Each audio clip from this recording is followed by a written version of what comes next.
Music.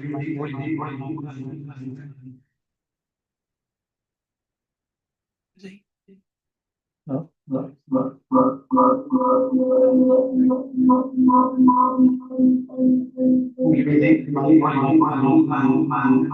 बंद कर अपना मत ओके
हाँ बोल वो सॉन्ग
Hello, mic check.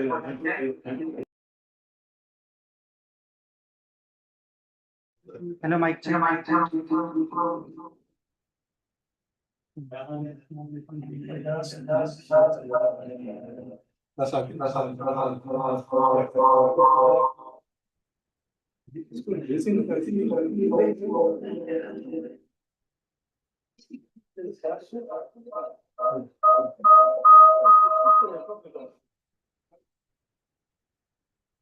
ढूंढना कुछ भी क्या कर रहे हो यार वो केबल किधर की है? वो कुछ वो है उधर ही उधर ही अब बोला यार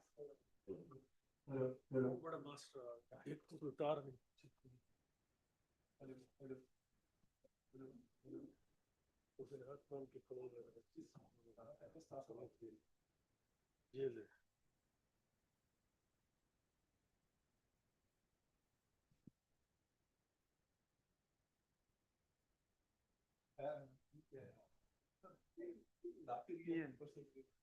मसला भी है। तीन तो मुझे ला के तीन बाकी तीन जेब में डाली अपना मसला देख हल वही है। हो गया तीसरा मसला नहीं हल होना हो गया हम मैंने माइक सेट कम किए ठीक है इससे मैं परेशान नहीं हाल हो उसी जहाँ तक मुझे समझ आ रही है साकिब मैं कर लिया ना इसके अगर की जरूरत नहीं थी वहाँ से हम कर देते ना तू सिस्टम से मैंने समझ चेक किया अभी तू बोल जरा मैं इसकी आउटपुट चेक कर माइक पे बोल हेलो हेलो हेलो आवाज आ रही है? अस्सलाम वालेकुम हेलो आ रही है?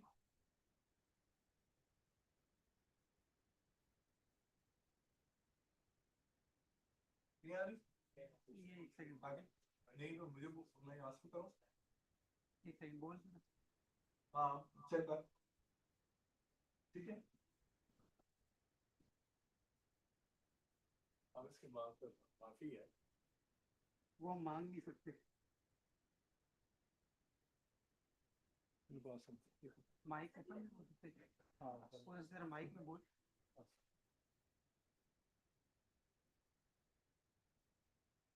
चलो hello hello mic test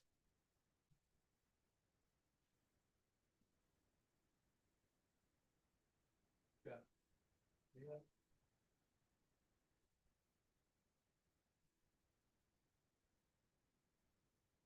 20 second delay है ना 30 सेकंड सुनने को सही आई हाँ बेहतरीन सबके लिए साथ हेलो बस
Dr. Fareed Mirdat, Vice President, Population Association of Pakistan.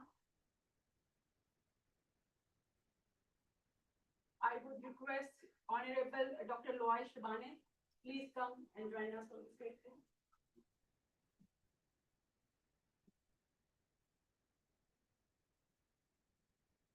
Dr. Nadeem Javed, Vice Chancellor, Pakistan Institute of Development Economics.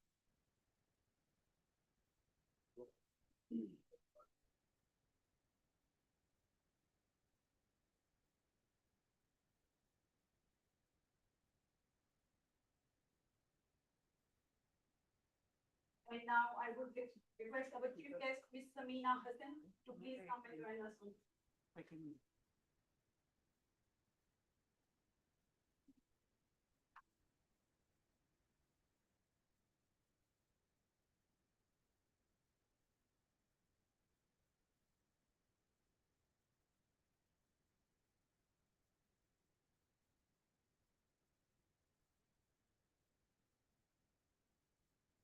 Thank you so much.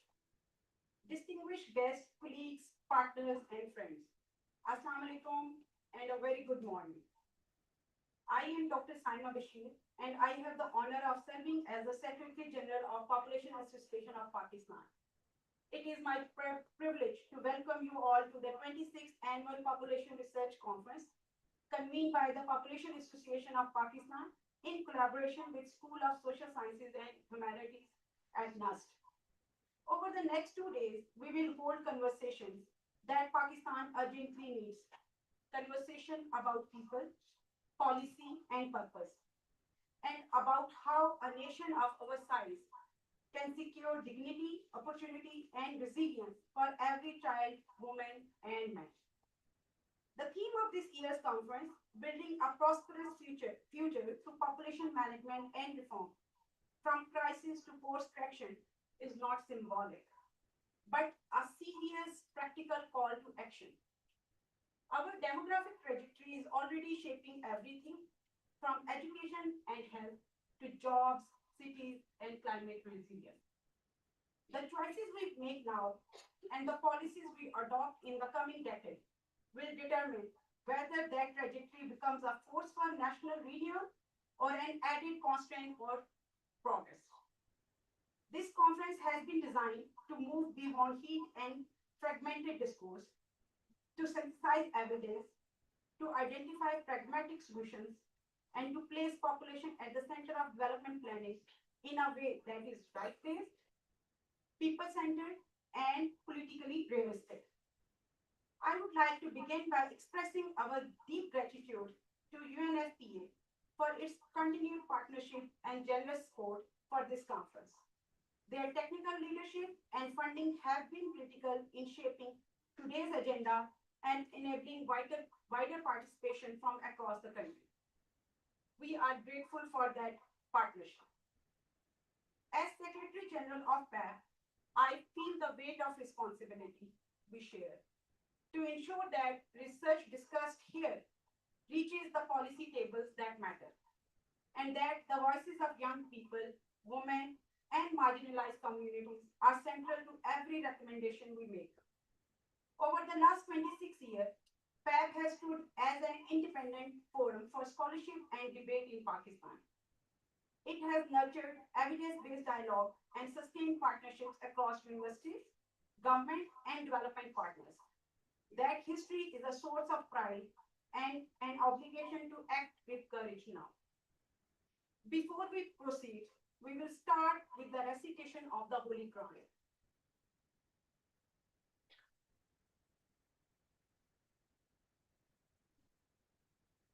بسم الله الرحمن الرحيم والعصر إن الإنسان لفي خسر إلا الذين آمنوا وعملوا الصالحات وتواصوا بالحق وتواصوا بالصبر.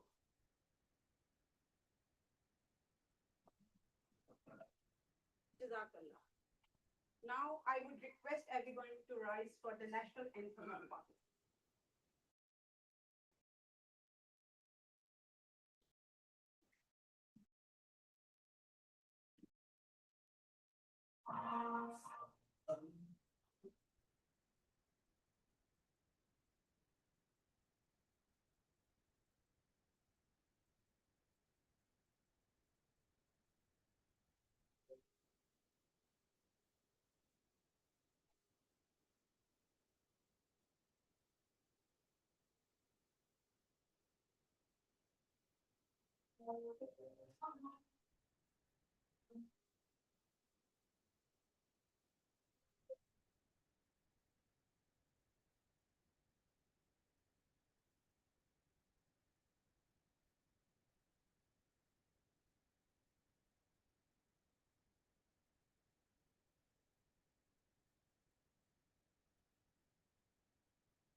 To open the proceeding, I would now like to invite Dr. Faisal Abbas to deliver the welcome remarks.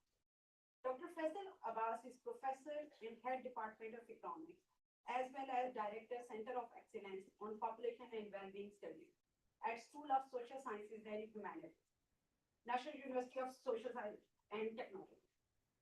Dr. Abbas is advisor and guideline development group member for WHO Geneva and expert member of International Science Council, Paris, France.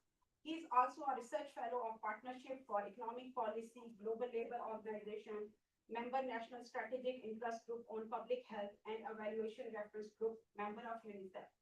In the year 2015-16, Dr. Abbas was visiting assistant professor at Charles A. Dyson School of Applied Economics and Management, Cornell University, USA. Faisal Abbas was an experienced researcher at the Center for Poverty, Equity and Growth, George August University, Germany, where he was teaching gender and development and poverty measurement as well as supervising graduate students' research. Dr. Faisal has so many feathers in his head, so it's a long list, so I would request Dr. Faisal Abbas for his welcome remarks.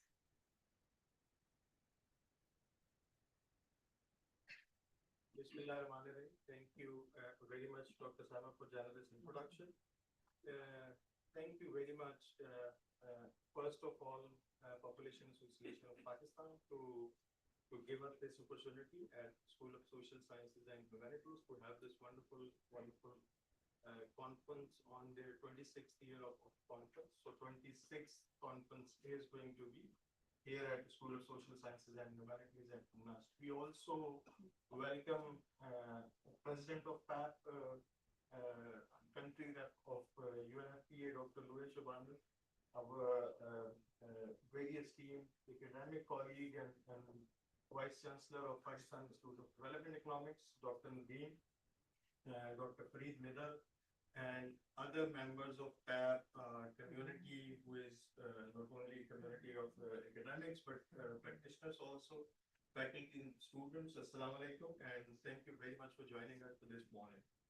I think we need to understand at least three things when we talk about population in Pakistan in particular and population in general. First thing is that global challenges that various regions and countries are facing, basically making headway, and they are in one or the other way impacting population of every age in a very, very peculiar manner. So that's one thing that we have to keep in mind when we try to talk about population growth and its trajectories, not only in Pakistan, but outside Pakistan also.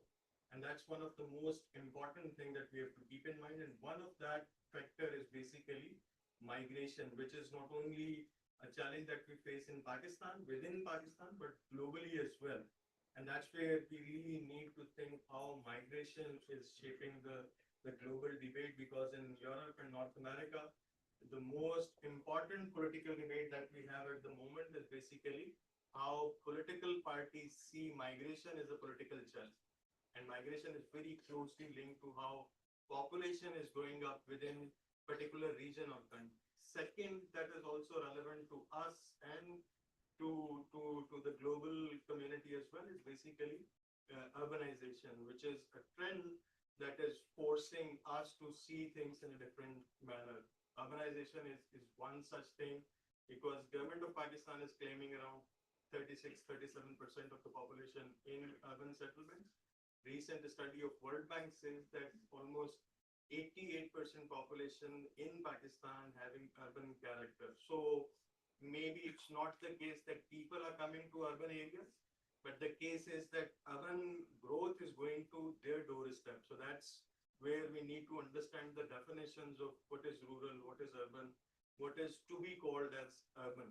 So this is second thing that is very important. Third, which is also global in nature, but having very severe consequences at individual, household, community, and national level for us as well, is basically climate change, which is also one of the most important element of looking at when we think about population growth, population trajectory, how climate is impacting or affecting us, and what kind of resilience and adaptation strategies that we as a community or nation following or can follow and have our public policy and impact on that. So these are the three very, very interesting phenomena that's also relevant to Pakistan, but at regional and global level. So these are the things that we also see for our future as well. And that's what the title tells us of the conference, that it's basically prosperous, future-proof population management and reform. So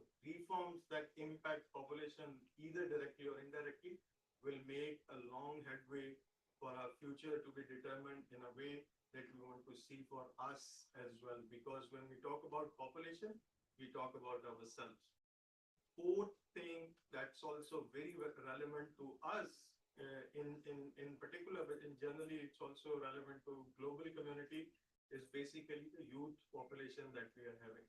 Between 15 to 30 years, around 30 or 31% Pakistan's population belongs to this category, which is youth category. So they're looking for education, they're looking for health, they're looking for labor markets, they're looking for opportunities and access to various entertainment things. And they also aspire to have hold the flag of the future of the country, not only for themselves, but for the nation as a whole. So youth is also one of the most important elements where we need to have focus on, and that's where we can build our future as well. So with that, I thank you very much for your presence here, and I thank you our partners, UNFPA, who is supporting the conference, Population Council, who is also supporting the conference, and welcome you all to this very wonderful two-day conference organized by PAP and S3H. Thank you very much.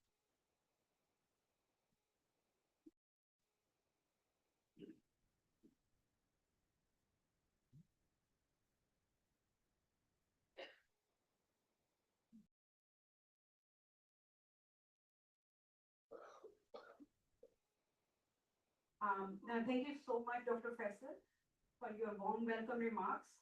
And now, as Dr. Loy Shubane has to leave for another meeting, so I would request Dr. Loy Shubane to for his remarks. I now invite our guest of honor, Dr. Loy Shubane, country representative, UNFPA Pakistan, for his insightful remarks. Dr. Loy Shubane has served in senior UNFPA roles for many years and brings deep expertise in population reproductive health and program leadership. His perspective will help frame how Pakistan's goals align with global communities and the sustainable development goals. Let us now warmly welcome Dr. Loy Shubane to the podium.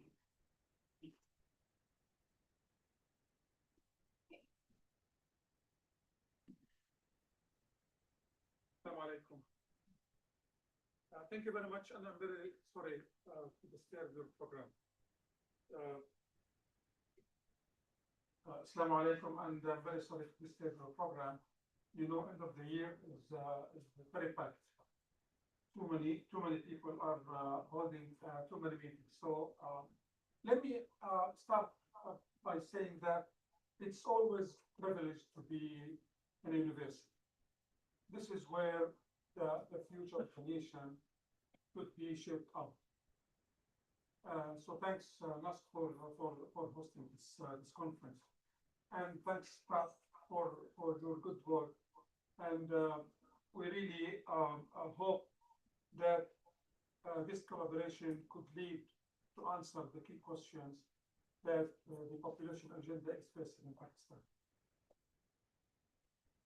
Looking at the conference title, it's a bit provoking. And I'm here speaking as a professional, not as only a representative for the FTA.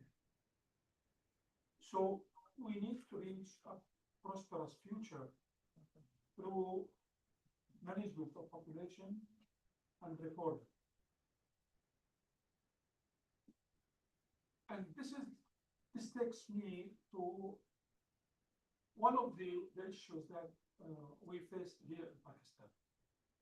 And maybe the big title is disconnect. Disconnect Pakistan internal circumstances when it comes to population agenda is disconnected from the global changes. Priorities are going in different directions.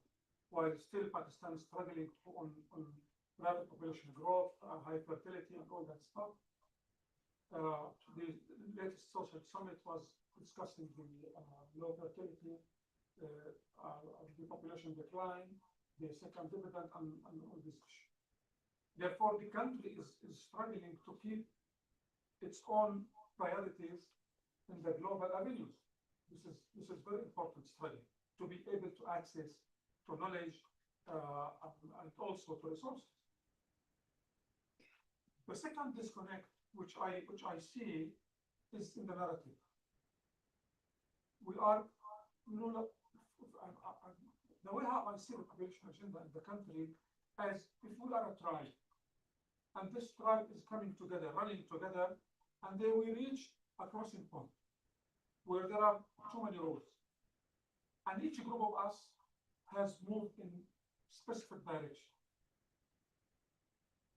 If you hear the narrative that's coming from different officials, from different researchers, from the economists, from the urban scientists, from demographers, we cannot say that there is a unified narrative when it comes to population agenda in Pakistan.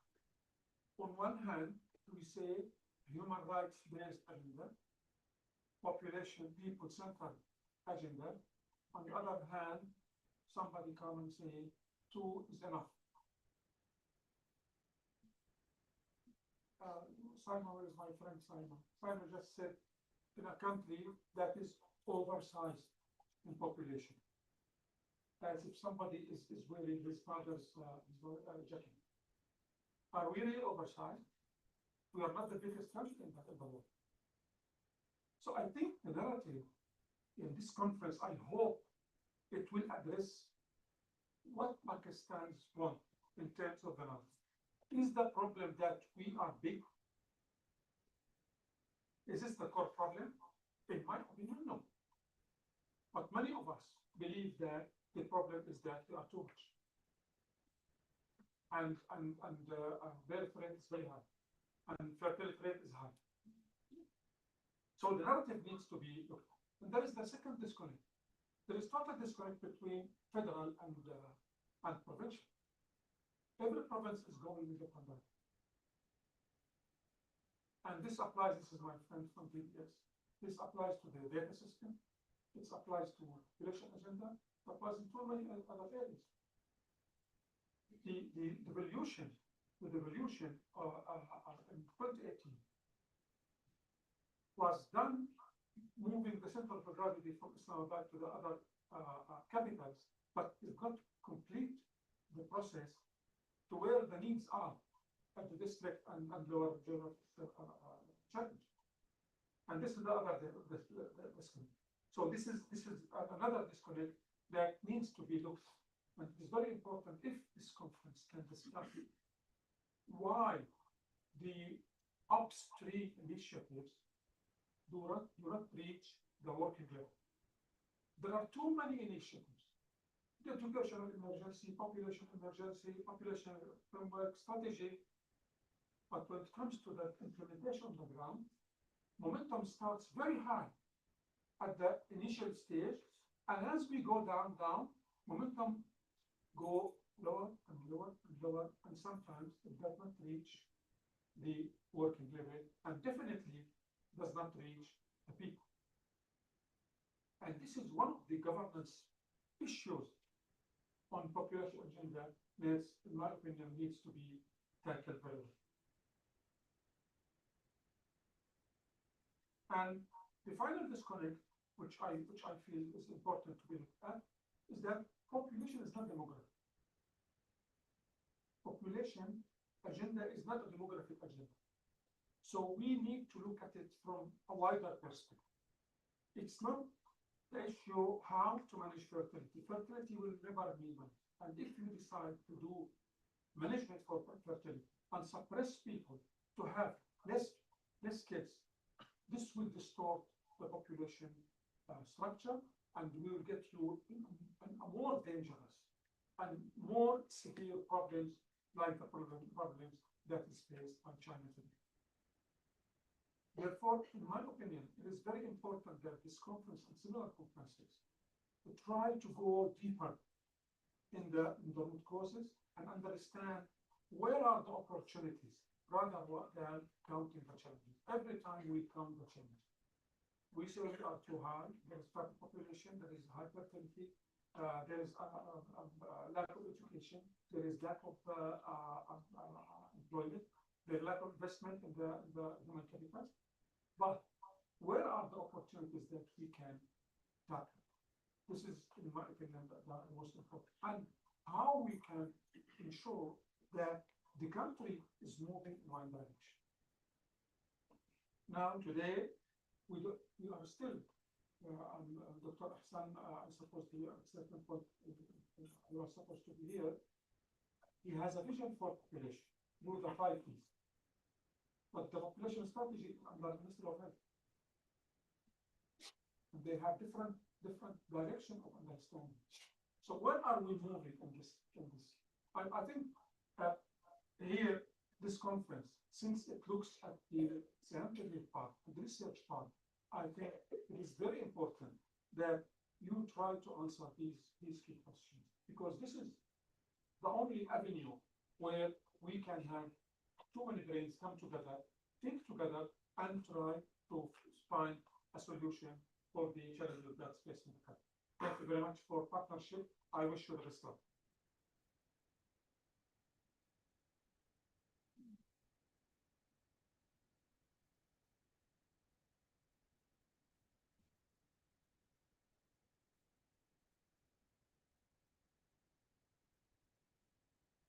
Thank you, Dr. Roy, for your very insightful remarks. And before I invite Dr. Mehtab Karim for his remarks, I would like to take a moment to extend my heartfelt appreciation to Population Council. I realize I didn't mention them in my opening remarks, but their partnership has been truly essential, and we are deeply thankful. Over the past 26 years, Population Council was our generous partner for PAP, and PAP could not exist if Population Council is not there. So thank you so much, Dr. Zilba, and the whole Population Council. Now, I would like to invite Professor Mehtab Karim, President, Population Association of Pakistan, to share the opening remarks. Professor Mehtab Karim is a distinguished social demographer and a founding voice of our association, a scholar with decades of research and leadership across Aga Khan University International Centers, and now as President of Population Association of Pakistan. Dr. Mehtab Karim.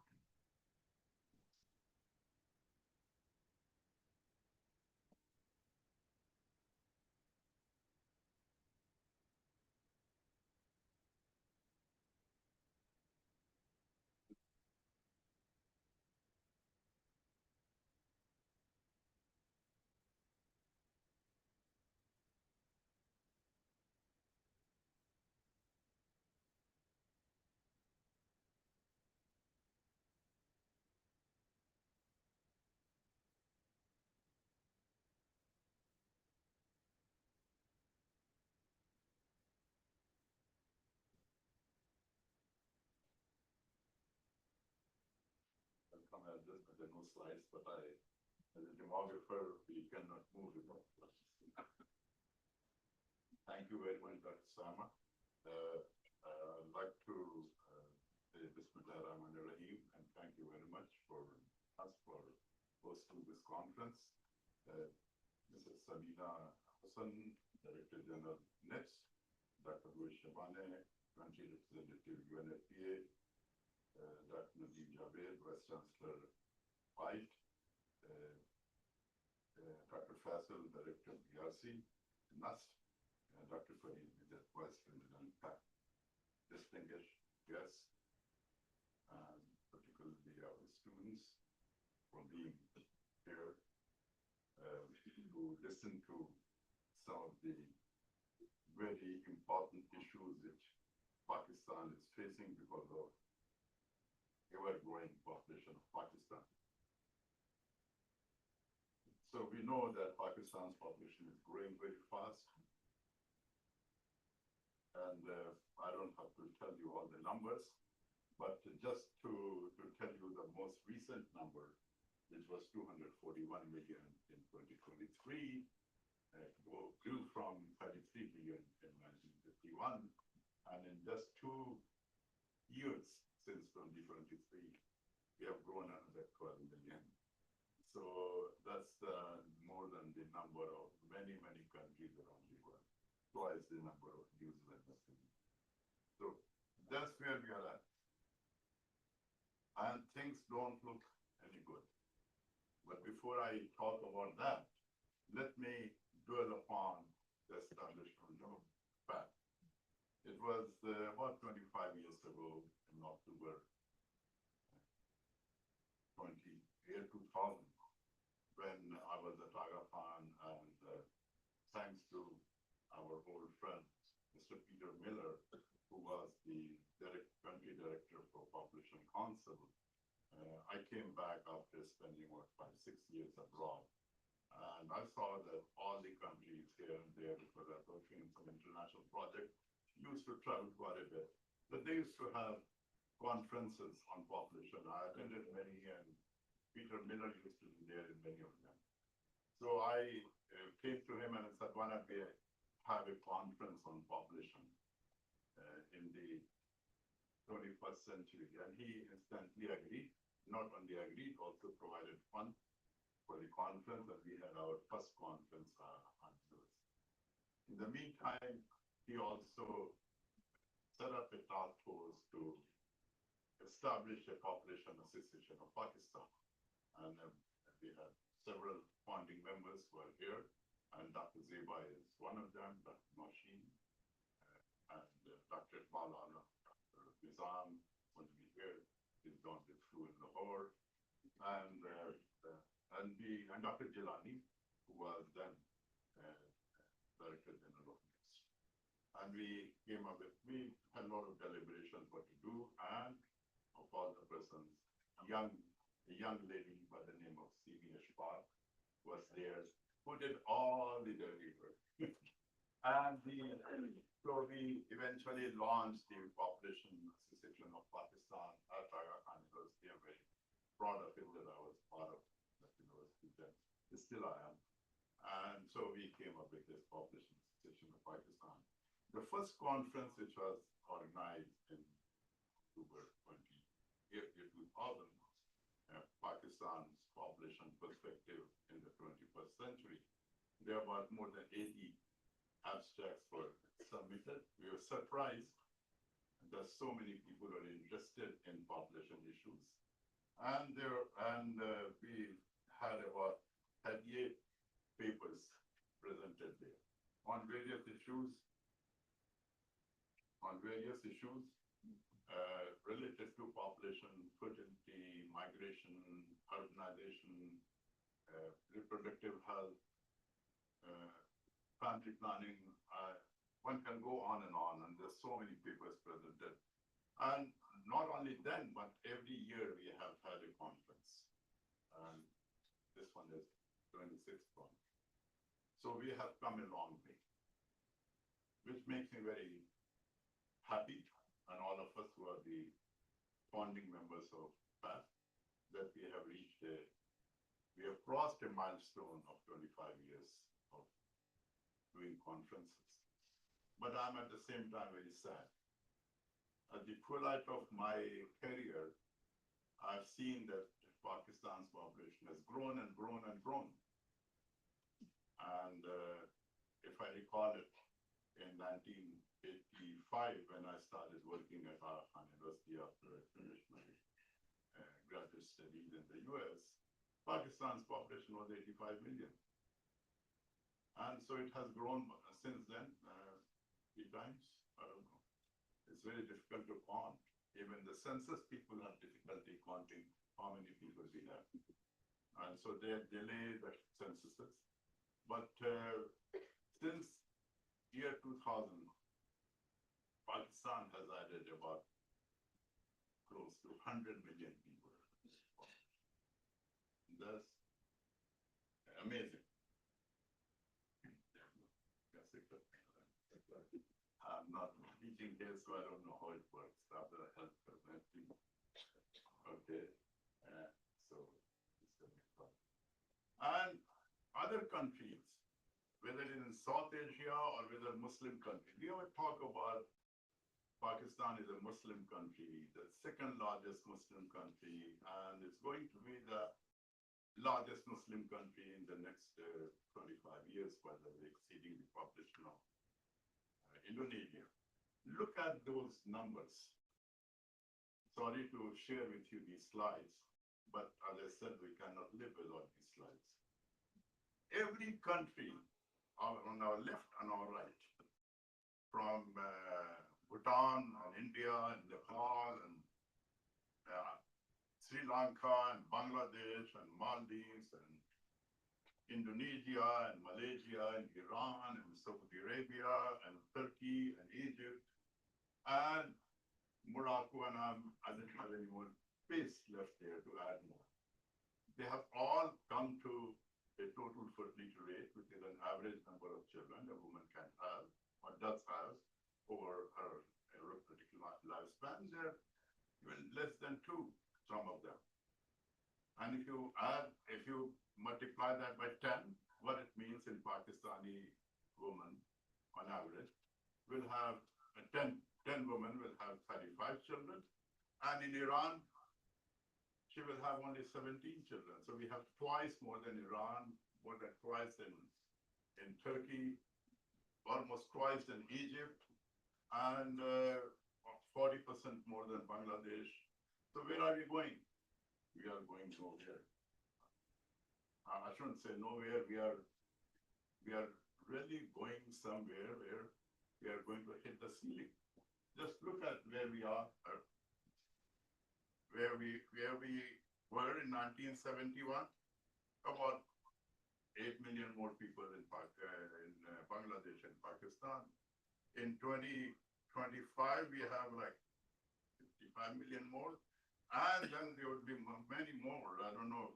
It's difficult to convey to others. Numbers are very, very, at times, misleading, but that's where the most recent projection, which we have come out, group of 5 demographers sitting here, under the leadership of Dr.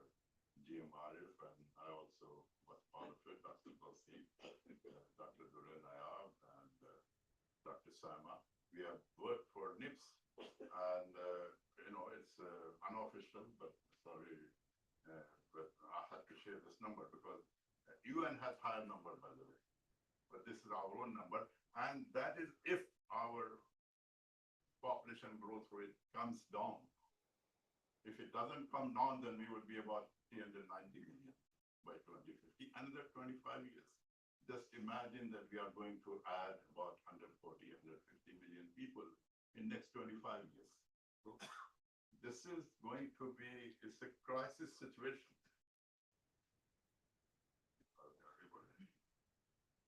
And I'll just give you an example of Bangladesh because that was part of Pakistan only about 50 years ago.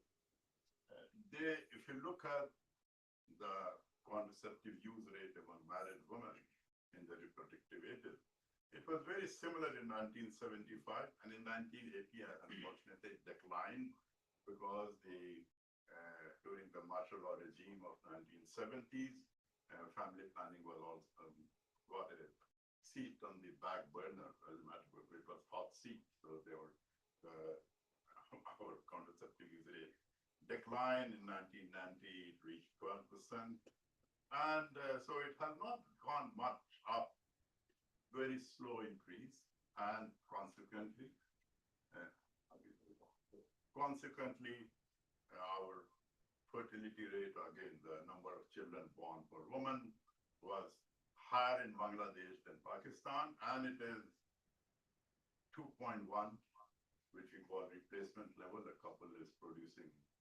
Each couple is producing only 2 children in Bangladesh, and here we are producing close to 5. If you round it off, it will be close to 4. So this is the situation. I think this is a crisis situation, because if we compare ourselves with our former brethren, former East Pakistan, where I was growing up, we used to talk about that East Pakistan has 55% of the population and West Pakistan has 45%. Now the situation is reversed, and the repercussions are everywhere in the population, in the education sector, much worse in the GDP per capita. We had almost twice than Bangladesh. Now we have about $1,600. They have $2,700 GDP per capita. Infant mortality rate, just look at where we were, where Pakistan had a lower infant mortality rate. Now it is less than 50, more than twice that of Bangladesh. The life expectancy at birth has increased substantially in Bangladesh, and the ranking in the world. One often reads in the newspaper that our passport is one of the lowest ranked in the world. But nobody talks about, I have never seen that in the newspapers, that our ranking in the Human Development Index has gone down from 120 to 168. We are in the same cohort or same group as sub-Saharan African poorest countries now, and Bangladesh has improved. Now, what lies future? What is there? Just look at the age sex pyramid. We still have the broad-based number of population, 65% or so in the age group below age 30. Okay. And so what it means is a lot of potentials to growth. When you have too many young people, of course, they get married and they have children, so population keeps on growing, and that's why we are going to grow very fast. And just again, another example of Bangladesh, it had the same broad-based pyramid in 1985, and then it has narrowed down, so there are fewer and fewer younger people there, so who can reproduce. There are many, many other issues one can keep on talking. I don't want to take too much time going into these slides, okay? So, but let me quickly go through some of the other issues. The other issue is that, thank you very much. The other issue is that why we have been left behind. You know, it's not because I have been working for a private sector for all my life. I see that the issue is that successive governments, since 1970, they have never been interested in addressing this major issue. You look at all the policies we are very good in making policies, but we are extremely bad in implementing them. In many areas, I don't want to go into other areas, but in this area of population, we don't have any consistent policy. We keep on changing. We changed to devolve it to the provinces. We are talking about bringing it back to the federal government. Very good idea. But implementation is the problem. Whether it's a province, I was shocked just last week, the report of the mixed multiple indicator cluster survey in Punjab was indeed more than 50% of the population lived in Punjab. The contraceptive prevalence rate is still 35%, which was there in 2017-18. So no improvement, nothing has changed. Okay. So that is the problem. Okay. Now, is there any solution? Of course, if there's a problem, there's always a solution. One can talk about it. I have, tried to write something with Pakistan population brief. If you get a chance, please read it. I think it's been distributed. But I would like to conclude from there about our policy, that what is needed. We have insufficient resources allocated to social science, health, education, and family planning. They're all related. Poor community engagement, we know about that. And failure to address urgent reproductive health needs. Absence of all these services, particularly delivery of contraceptives on the doorsteps of the clients, low male involvement in the program, inadequate support from political and religious leaders, unlike in Indonesia, Bangladesh, Egypt, many other countries. And then inadequate lack of involvement of other government departments. The thing that population is the problem of population program, a population ministry or whatever, no, it's devolved. So there's very little integration and absence of public-private partnership in delivery of family planning services and methods. Without reforms such as removing bureaucratic obstacles, this is there, it's still there. I had the opportunity to review the program on behalf of the UN, and I see that this is still there. And so we are not going to move anywhere unless until reforms have taken place to meet the challenges being faced due to high population growth rate. Policy-oriented research is needed, and that's what PAP has been trying to do, but nobody listens. Nobody reads those papers, unfortunately, especially the policymakers, because there are many problems the country is facing, and they are due to the population. Now, I'd like to, in the conclusion, I'd like to talk about something which is very close to my heart, and I'd like to take the advantage of our worthy keynote speaker, the Vice Chancellor of PAP. I know that young man, much younger than I am, sure, who has a wide experience both in the planning and as an academic. And the thing which is close to my heart is that something needs to be done about the manpower development of the population experts in the country. They are shrinking.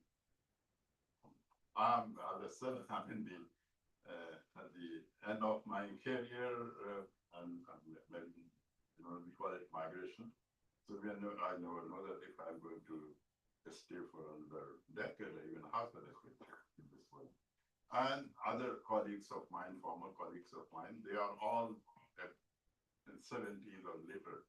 Only we have one young demographer, fortunately, who is sitting in front of us, in front of me, is Dr. Sama Bashir, who is really, I have a lot of hope that young people, and we have a lot of young people, but we only 10% of our college university going population is attending university and colleges.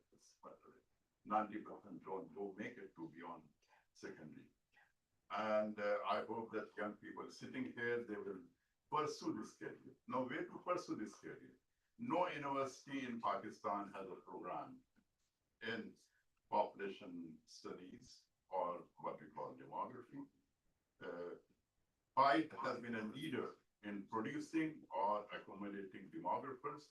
Some major demographers, well-known demographers from Pakistan, they worked at PAP either before PhD or after PhD. Dr.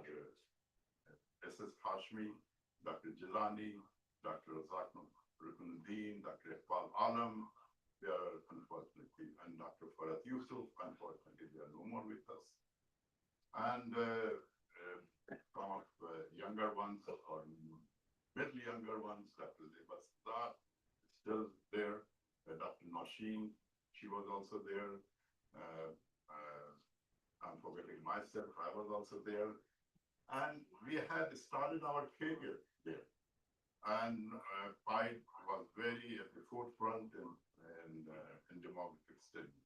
So I hope that the Vice Chancellor will look into that possibility that at least start the master's program. I had a discussion with the new executive director of Higher Education Commission, and said he will be very happy to support that in whatever way we have to come up with.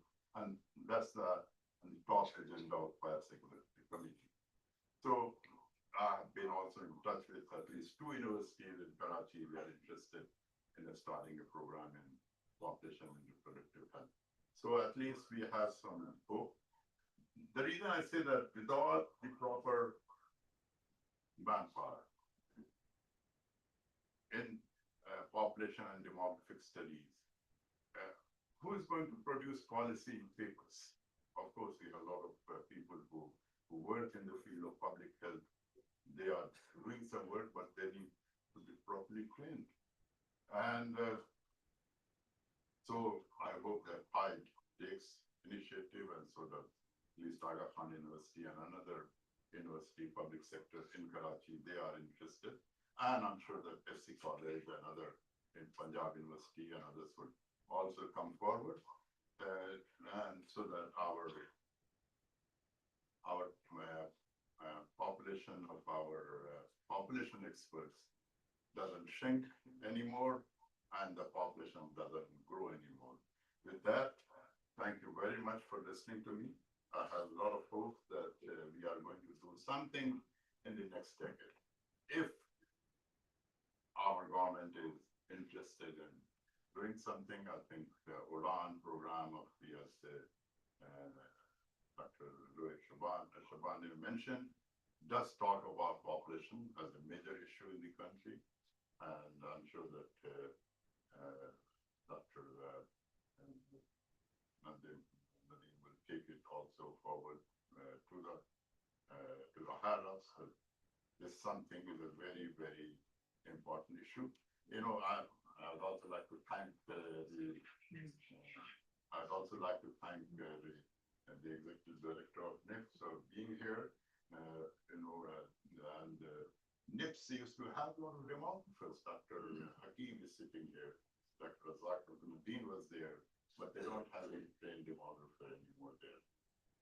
And so they would also need people. Universities in the different, they are teaching public health, masters in public health. They require 2 required courses. One is by HEC, one in demographic analysis, and the other one in global demography, which I teach at Aga Khan and another universities. But it's not, I don't know who's teaching it here in Islamabad, but there are potentials to do some things here. So with that, thank you very much again.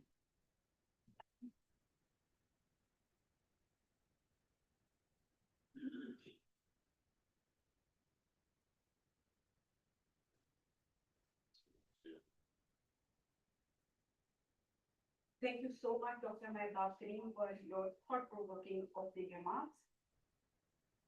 Ladies and gentlemen, it is my pleasure to introduce Dr. Nadeem Javed, Vice Chancellor of Pakistan Institute of Development Economics and member of the Planning Commission of Pakistan. Dr. Javed is a distinguished economist with over 25 years of experience in national economic planning, institutional reform, and research leadership. He has previously served as Pakistan's chief economist, where he advised the country's highest decision-making bodies on development strategy. He led the National Post-Flood Recovery Framework in 2022, which helped mobilize over $10 billion in international support and is the lead author of the 5E framework for economic resilience and growth. Dr. Javed has contributed to major policy frameworks, including Pakistan Vision 2025 and the CPAC long-term plan. He is also a recipient of the Sitara Imtiaz for his services to public policy. Please join me in welcoming Dr. Muhammad Nadeem Javed. Sir.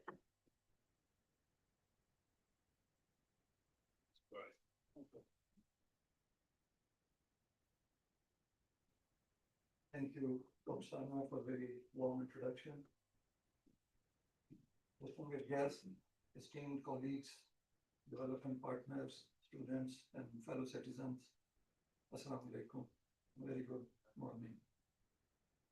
So it's an honor to address this important gathering for more than a quarter of a century. The Population Association of Pakistan has led the national dialogue on how our demographic realities shape the destiny of this country. And today, the urgency of this room is unmistakable. The theme from crisis to course correction is not a slogan, it is a diagnosis and it is a call to action.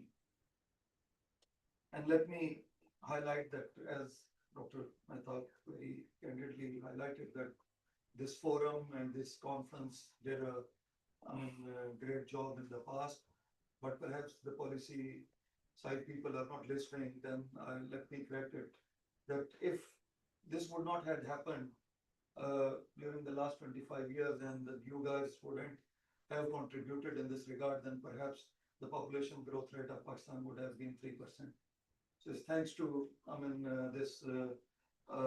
this activity and this time to time knocking at the right forums that we should be cognizant and careful on this aspect.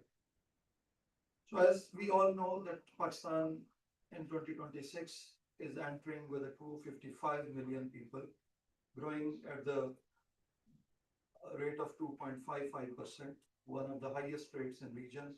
At this pace, our population grows by around 6.6 million every year. And that means that we are adding one New Zealand to Pakistan every year. To understand what does that mean in real terms is that every single day, nearly 18,000 new Pakistanis enter the world. That is 750 per hour and 13 every minute. It means that every hour we need a new primary school, and perhaps the government, and neither any provincial government can afford this kind of investment. That's a serious challenge. So our future is not approaching slowly. It is arriving every minute faster than our systems are prepared to serve it. So yet at the very same moment, 40% of our children are stunted, 26 million are out of school, 3.5 million young people seek jobs every year. So these are deeply interconnected pressures shaping what Pakistan will look like in the coming decades. And while we were conducting this exercise for Udaan Pakistan, that how Pakistan will look like in 2035 and 2047, then in that different scenarios, it was a primary imperative to have the population growth around 1.7% to grow if we want to achieve the upper middle income status by 2047. And for, in near future, since it's very difficult to contain this growth, so then we have this scenario of 2.4% for the next 4 to 5 years by 2029. If we want to be a $1 trillion economy, so then apart from doing many other things, two imperatives are to increase the exports by around $65 billion and to control the population growth by 2.4%. So with these imperatives and then the kind of stunting and other aspects I highlighted, then the future job market will not be the market over where these traditional jobs and the manual jobs will be absorbing the workforce, keeping in view the AI and Industrial Revolution IO4 the way they are, impacting the job market and industrial landscape, we would be in need of highly intellect, intelligent and with a great intellect. The workforce, can't be the one which is stunted and having compromised cognitive abilities. So with these challenges, demographic projections also show that the population could cross 386 million by 2050 if we are not going to contain the population growth rate to a desirable level. So almost 64% of the Pakistanis are under 30 years of age. This should be our advantage, our demographic dividend, but only if that youth is healthy, educated, and productively engaged. A young population that is undernourished, undereducated, and unemployed does not generate the growth, it generates instability. And because our age structure is already so young, even if fertility declines today, our population will continue to grow for at least another 10 to 15 years before stabilizing. So this decade is decisive in that context. Furthermore, when we look at the climate change and its stress, which we are having in Pakistan, despite the fact that we are the least contributor in greenhouse emission gases, the climate change is no longer a threat. It is a very much reality in front of us. In the last few years, Pakistan has faced catastrophic flood cycles in Punjab, river belts, in Sindh, coastal districts, and across northern KP. The floods of 22 alone affected 33 million Pakistanis and pushed millions deeper into the poverty. And then the recent floods have also kind of another kind of push in the same direction. So when climate shocks collude with the dense population, the impact multiplies many times. More vulnerability, more displaced, and more pressures on the water, land, and cities. So more people means more exposure to risk, more strain on agriculture, more demand on already fragile urban infrastructure. So climate resilience is not possible without serious population management. Government is quite cognizant of this fact, and we are also highlighting time to time that this is the right time because the new financial award is in the discussion. If we are not going to address this perverse incentive that we have created in the distribution of federal funds, then we are less likely to contain this menace in the decades to come. So countries that turn demographics into prosperity did three things. Number one, they lowered the unwanted fertility with voluntary rights-based access to family planning. So families could choose their size and invest more in child. As highlighted by Dr. Mehtab, while comparing Pakistan's numbers with Bangladesh. So number two, invested in girls' education. Maternal health and nutrition and their awareness matters more as compared to anybody else. So then stunting today is lost productivity tomorrow. In that context, again, mother's health and their education is very much important. The third, aligned education with jobs, digital skills, technical trainings, entrepreneurship, and modern industry needs. So Bangladesh did this, Thailand did this, South Korea built its rise on exactly these fundamentals, a young, healthy, skilled workforce powering productivity and innovation. So demographic dividends are not natural blessings, they are policy achievements. Pakistan can do the same if we choose wisely. What Pakistan must do starting from now, we must act on four big priorities. Bring family planning into the primary healthcare as a standard service, not a standalone fragmented program. Make nutrition an economic policy, not charity. When 40% of the children are stunted, we are losing billions in future productivity. Number three, transform education and skills, link learning with earnings, less rote learning, more digital skills, technical trainings, entrepreneurship, and apprenticeships. The fourth one, build livable, productive cities planned for climate resilience and growth, with transport, housing, sanitation, and services that scale ahead of population growth. Population is not a single ministry's mandate. It is the foundation of fiscal, urban, labor, climate, and security policy. So that's why the creation of a National Council on Population Growth Management and Sustainable Development, chaired by the Prime Minister himself, and the Federal Steering Committee anchored in the Planning Ministry are essential steps which we have taken very recently. So these are not bureaucratic layers of another decision making.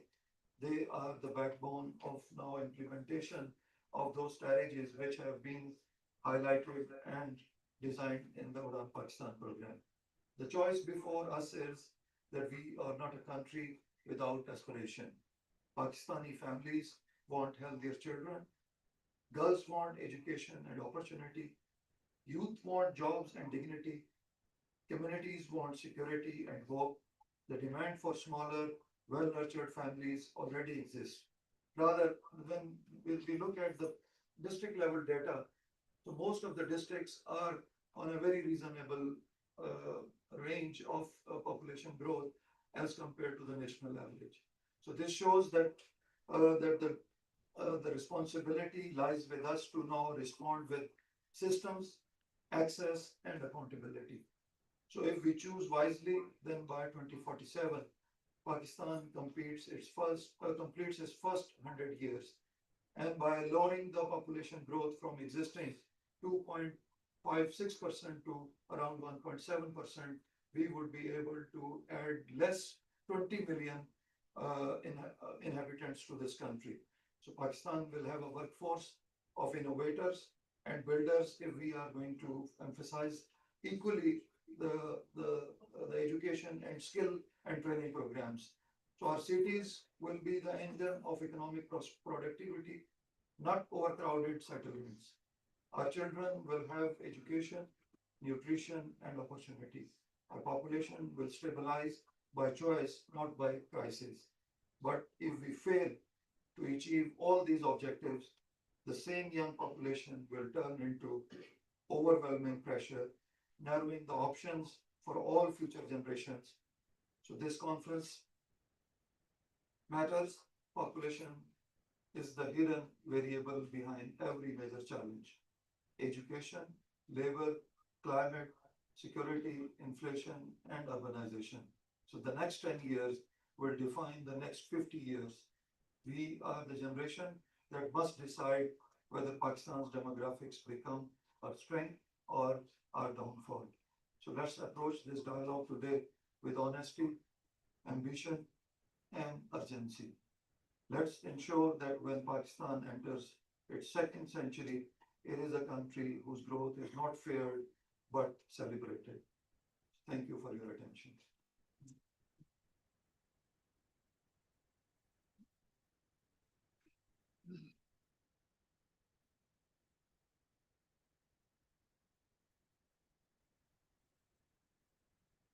Thank you so much, Dr. Nadeem, for your very insightful keynote address and sharing with all the policy reforms that government is taking up and also highlighting the urgency of taking up this issue.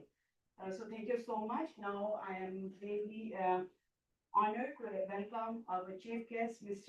Samina Hassan, Executive Director, National Institute of Population Studies.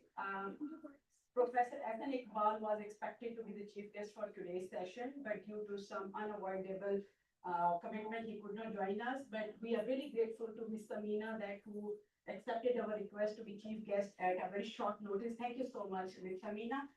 Ms. Samina Hassan has joined as Executive Director, National Institute of Population Studies on 9th March 2023.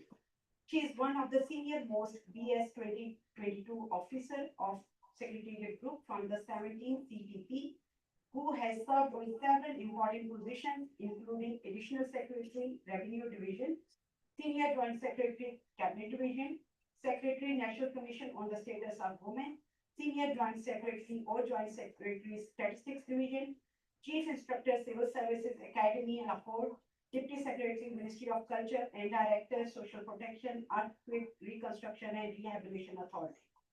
She has attended a number of training courses, including the 6th Senior Management course in 2009 and the 97th National Management course in 2013. Her individual research paper titled Causes and Remedies of Risk Aversion Among Civil Servants, Is There a Way Out for Civil Servants in Pakistan? Written during 97 NMC, was rated very highly and chosen for publication in the book titled Civil Services of Pakistan, Dilemmas and Challenges 2016, edited by Dr. Sarfraz Khalda. So with this brief introduction, I would like to request Ms. Samina Hassan for her remarks as chief guest.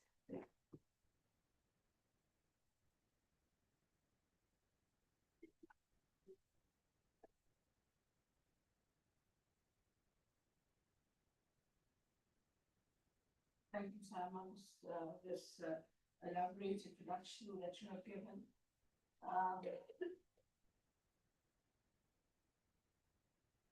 Respected President, Population Association of Pakistan,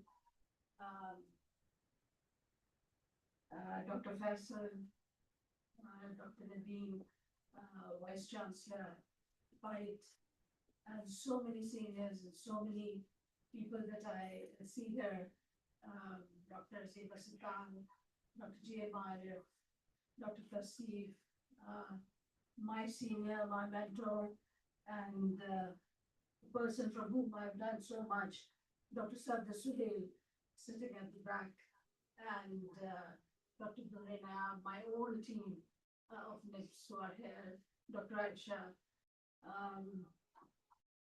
It's been such a pleasure. It is truly an honor for me to join you today at the annual conference of the Population Association of Pakistan, and even that continues to serve as a leading platform for evidence-based dialogue on some of the most pressing population and development challenges faced by the country. First and foremost, I would like to commend the Population Association of Pakistan for its unwavering commitment to advancing high-quality research, building national capacity, and promoting meaningful collaboration among academia, government institutions, and development partners. Your work provides a crucial foundation for informed decision-making and effective policy development. Now, a word about National Institute of Population Studies, Training, and Research. It is Pakistan's premier national research institution mandated to conduct high-quality research in the field of population, family planning, reproductive health, and development. Over the years, NEPCNR has produced nationally and internationally recognized evidence that forms the backbone of policy making in the country. One of our hallmark contributions has been conducting the Pakistan Demographic and Health Survey since 1990. These surveys have provided the most reliable national level indicators on fertility, family planning, maternal and child health, and gender. For more than 3 decades, the PDHS has guided program reforms, donor investments, and policy realignment across sectors.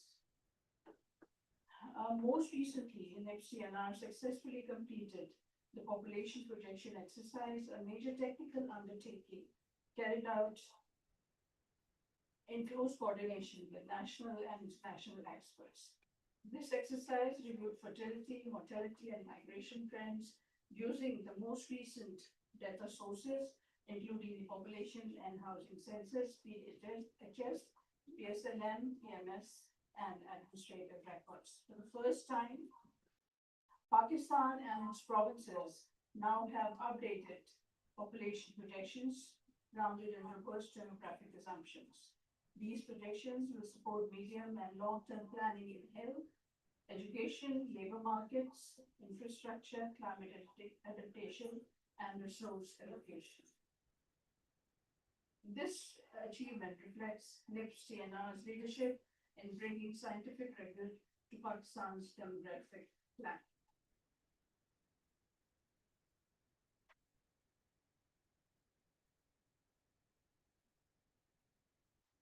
Pakistan today stands at a defining moment. With a population exceeding 240 million and continuing to grow, our demographic dynamics have far-reaching implications for health, education, employment, climate resilience, and sustainable development. The choices we make now, guided by evidence, innovation, and collective resolve, will shape the trajectory of generations to come. This year's conference theme is both timely and critical. We must recognize that addressing population challenges is not the responsibility of one sector alone. It requires a coordinated, whole of government and whole of society approach, where population research informs policy, where policies translate into action, and where action leads to measurable improvement in people's lives. I'm particularly encouraged to see a strong focus on family planning, maternal and reproductive health, gender equality, youth empowerment, data-driven planning. Investment in these areas are not only essential for achieving our national development priorities, but also for realizing the demographic dividend that can drive Pakistan's economic and social progress. Let me also emphasize the importance of quality data. Without reliable data, we cannot identify gaps, monitor progress, or design effective interventions. I appreciate the collaborative efforts of all partners in improving our national data systems, strengthening research institutions, and ensuring that evidence remains at the center of policy dialogue. As we move forward, we must reaffirm our commitments to ensuring that every woman and every family in Pakistan has access to the information, services, and opportunities they need to lead healthy, productive, and dignified lives. No action can achieve sustainable development without empowering its people, especially its women and youth. And it is so important what Dr. Mehta has said, that we are short of demographers. Demography as a subject is not being taught in the universities. And we need to have that subject back in the universities, that new and younger people are trained in this field. We are short of them. We have very few demographers here, sitting there right here, but we need more for our future generations and for controlling and managing this population. At the same time, there is some weakness, there is some shortcoming in the implementation mechanism that we have at the provincial level. The policies that we have made are not being implemented, I think, properly at the provinces, and we need that some more dynamic and energetic policies, not only policies, but mechanisms are made so that the population is managed at the level of the provinces and the districts. In the end, I would like to congratulate the organizers, presenters, researchers, and participants who have made this conference possible. I hope that the discussions held here will inspire actionable recommendations, foster new partnerships, and contribute to a stronger, healthier, and more prosperous Pakistan. I wish you all a very successful and productive conference. Thank you very much.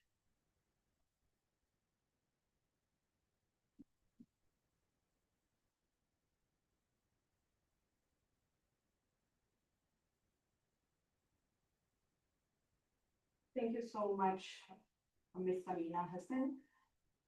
Now, to conclude the inaugural session, I would like to request Dr. Farid Mizar, Vice President, Population Association of Pakistan, to present the vote of thanks. Dr. Farid, please.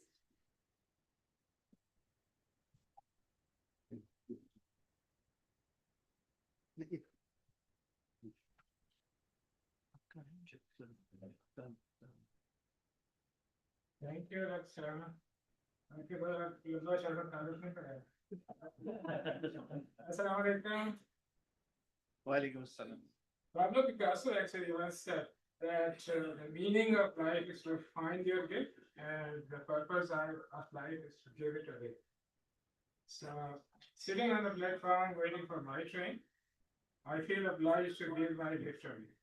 My thanks are to those young people who are here. Most of them in the back, which should be in the front, but they are in the back. Thank you for coming. Really, I think that some of you will go away and leave this country, but hopefully, a lot of you will stay here and you should be worried about what's happening. What I would like to say about what's going on these days, somehow I feel that in the last few months, I would say not years, the stress on population is not exactly the same as used to be. Like हम लोग used to हो गए. क्योंकि अब तक सुन कर ये पाकिस्तान जो है ना सब ये जो मैंने आप सबने दिखाई जो हमारी, so we can stop saying it or change the way we say it, but the fact is this, that it will not demonstrate that our country is a formidable future. Our country has a formidable future. Pakistan's unchecked population growth is driven by a failed family program, poor education, and extremely weak governance. You may differ from me, but that's probably a candidate. It's actually deepening the socio-economic crisis. The population increase very rapidly in the presence of three things. The mounting debt. This morning we owe $135 billion to foreign agencies and countries. Climate collapse. The worst country in the world hit by climate. We didn't contribute to the climate problems, but we are actually we're among the top 10. And there was 1 year when we were actually the climate index, we were first one. And the political instability. Which of these three is not related with population? Tell me. All of these are actually population related issues. So today and tomorrow we'll try to dig deeper. We'll try to find hope. We'll try to make a resolve. And I would like my younger colleagues to take it away from us. And maybe, I can say we failed. We, the Population Association of Pakistan, 26 times, every year we have been meeting, 36 years. बहुत सारे हमारे बाल से पैदा होते हैं, मतलब मैं जब आया था तो बिल्कुल जवान था, डॉक्टर हकीम साहब भी. So I think that this is how I like to say, young people come forward, take it away from us. I would like to thank all of you to be here. Have a great day. I'd also like to thank everyone who is here, like my colleagues and the PAP, trained people. Dr. Zeba, Simi, all of us, basically. I think we have been doing it every year with the same zeal and the same worry and the same concern. It seems like, nobody's listening. I don't know why. It seems like हम हर साल एक मनसिया पढ़ते हैं, एक मजलिस करते हैं. तो मैं उसी मुनासिबत से एक शेर को नकल करूँगा, क्योंकि हमारे PAP की जो कॉन्फ्रेंस है वो हर साल होती है. बच्चे तो अगले बरस हम हैं और ये हम फिर हैं. जो चल बसे तो ये अपना सलाम है आपसे.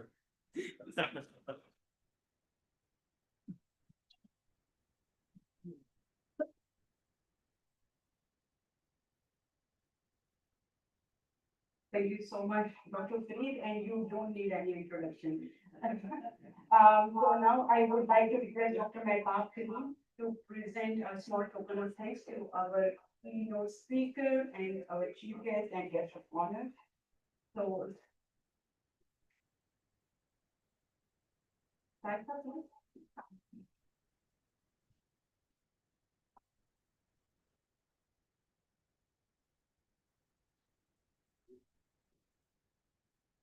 So I would like request Dr. Mehtab Karim to present the sheet to Dr. Nadeem Javed. Thank you so much, sir, for honoring us with your presence.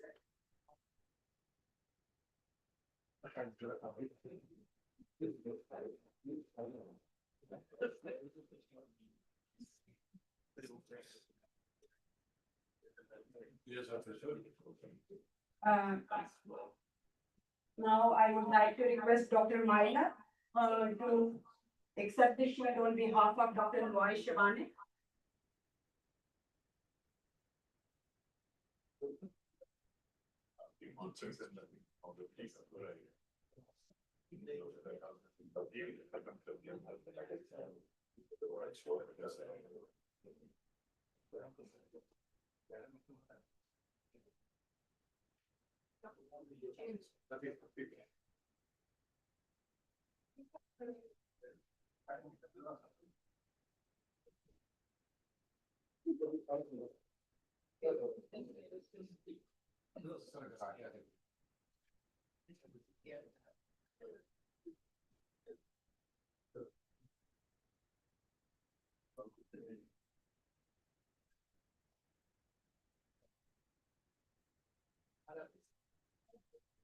Now I would like to request Ms. Samina Hassan, please accept.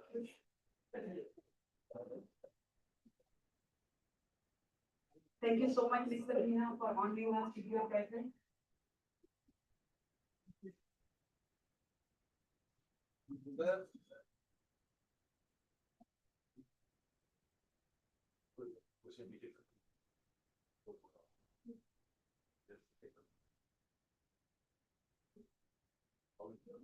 Now this is the 15 minutes tea break, and I would request you all to please come back right after 15 minutes. And I would request all the EC members and the PAP past and present presidents, officials, see me, Dr. Noshri, Dr. Nayab, Dr. Zafar Mahmood, Dr. GMRF, Dr. Zeba, Aisha, Rabia, please come for a group photo with our keynote speaker and the chief guest. Dr. Tasif, please come and join us for the group photo. Dr. Adnan, Dr. Faisal, Dr. Ali, Iram, TV, Taiba, please. Dr. Abdul Hakim Saab, please come and join us for the photo. Maksud Saab, please.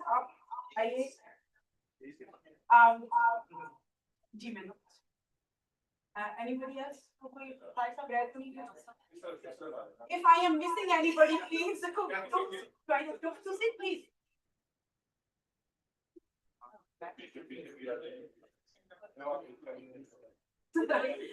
Dr. Amin Hajsa, please come and join us.